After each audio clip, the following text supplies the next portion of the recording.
des Poulous. Elle doit son nom à la rivière qui la traverse. À perte de vue, la forêt équatoriale.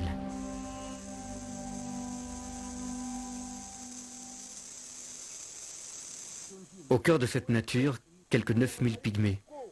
Ils sont les seuls autorisés à vivre dans la réserve. La chasse est une de leurs activités favorites.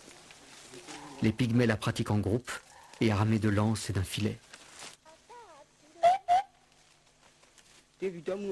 Fabriqué à partir de fibres végétales et d'une rare solidité, le filet mesure une quarantaine de mètres, mais peut atteindre 100 mètres de long. Placés les uns à côté des autres, ils forment une clôture hermétique, un piège mortel.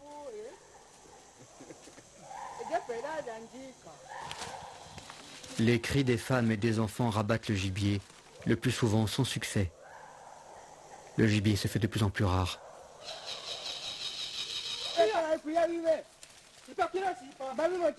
Cet après-midi-là, ce n'est qu'au 4e essai que les pygmées piégeront 2 petites antilopes.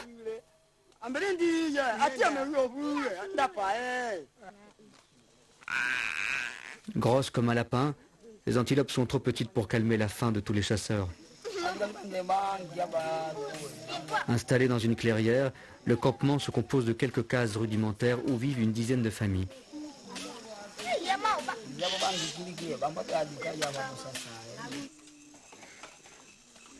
Les enfants ont le ventre gonflé. C'est un signe de malnutrition.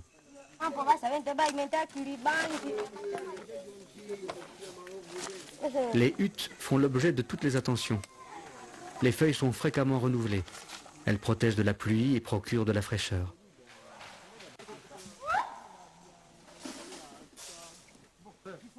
Ici, chacun s'occupe. Ce pygmée fabrique de la corde. Elle servira à la confection des filets de chasse. Les pygmées privilégient la vie communautaire. Non seulement pour chasser, mais aussi quand il s'agit de s'amuser.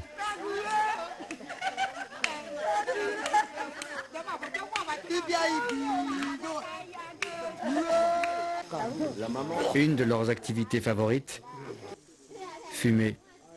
Cette pipe qui passe de bouche en bouche renforce la cohésion sociale du groupe. Du matin au soir, ces hommes fument, et pas rien que du tabac. Michel, notre guide, connaît bien la société pygmée. En 20 ans, il a vu son mode de vie évoluer. Leur base de vie dépend de la forêt, de la chasse. Il est fier d'être dans la forêt, il est fier d'abattre un gibier, il est vraiment fier de tout faire dans la forêt parce qu'il est né dans la forêt.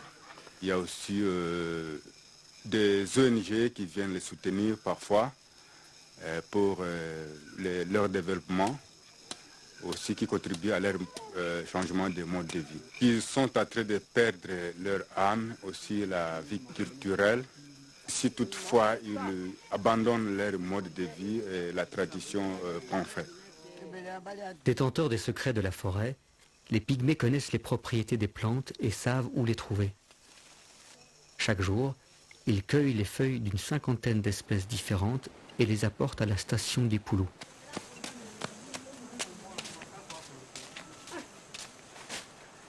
Nettoyées, triées, ces feuilles servent à nourrir l'animal le plus étrange de la forêt.